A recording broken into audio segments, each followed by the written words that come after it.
Ce soir, je déguste un bourbon un peu spécial, un bourbon de Jefferson, de la série Ocean. Jefferson qui n'est pas une distillerie, en fait, ils font du sourcing.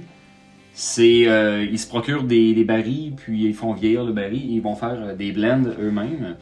La série Ocean, ça se trouve à être une idée du fondateur de Jefferson qui était en voyage en bateau, puis il voyait son whisky se promener dans la bouteille, et puis il s'est mis à dire qu'est-ce que ça pourrait faire comme influence au niveau du vieillissement si on avait des barils sur un bateau pendant que le bateau vogue en océan. Donc c'est de là que l'idée est née, puis ensuite il a commencé à faire des tests avec quelques barils, ensuite il a, avec un partenariat avec la compagnie O-Search, ils font maintenant vieillir beaucoup de barils sur les bateaux qui font des voyages autour du monde. O-Search, c'est une compagnie sans but lucratif qui fait des recherches sur la biodiversité marine. Ils vont suivre le requin blanc, le requin tigre, ils vont faire des recherches et des voyages autour du globe. Les barils, en voyageant comme ça autour du globe, sont soumis aux fluctuations de température, autant à l'équateur que dans les parties plus nordiques. Ils vont être soumis aussi au mouvement de l'eau et des vagues. Les barils, en se faisant brasser au gré des vagues, nécessairement, ça force le whisky à avoir plus d'interaction avec le bois. Ce que ça fait au whisky, ça fait un vieillissement différent, un vieillissement plus accentué au niveau de l'échange entre le chêne et le whisky. Aussi, l'air salin, puis toute la brume salée, puis les intempéries, fait probablement donner aussi un autre caractère différent au whisky.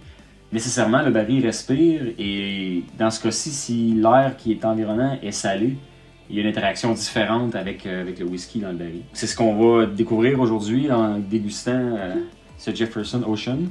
La version que j'ai, c'est le voyage numéro 25. Et c'est une version particulière parce que la composition de grains, le mash bill de celui-là, c'est un mash bill fait avec du blé. Jefferson a plutôt tendance à utiliser des compositions de grains avec du seigle, du rail. En contrepartie, le blé, par contre, va être un peu plus voluptueux en bouche, plus crémeux. C'est plus au niveau des sensations que ça va être un peu plus agréable. Et au niveau des goûts, on va en perdre un peu plus en complexité. Donc au nez, ça sent le bourbon, mais il y a un petit côté écossais. Un petit côté du Speyside, on dirait. Donc je décèle quand même beaucoup de chêne, des arômes très sucrés aussi. Mais il y a un petit côté salin et acide qui est généralement pas aussi accentué chez les bourbons. Puis ça ressemble plus à ce qu'on retrouve dans les whiskies d'Écosse. Très bon nez, on a le maïs, on a le chêne. Un petit côté sucre d'orge, caramel. Une petite pointe de cannelle, mais pas tant, c'est assez discret. Et le petit côté salé, acide, qui est intéressant parce que c'est comme un mélange entre deux mondes. C'est pas énorme, mais c'est assez pour déstabiliser un peu versus qu'on s'attend de sentir un bourbon, puis il y a un petit quelque chose de plus. Pas énormément complexe, mais très agréable. On plonge?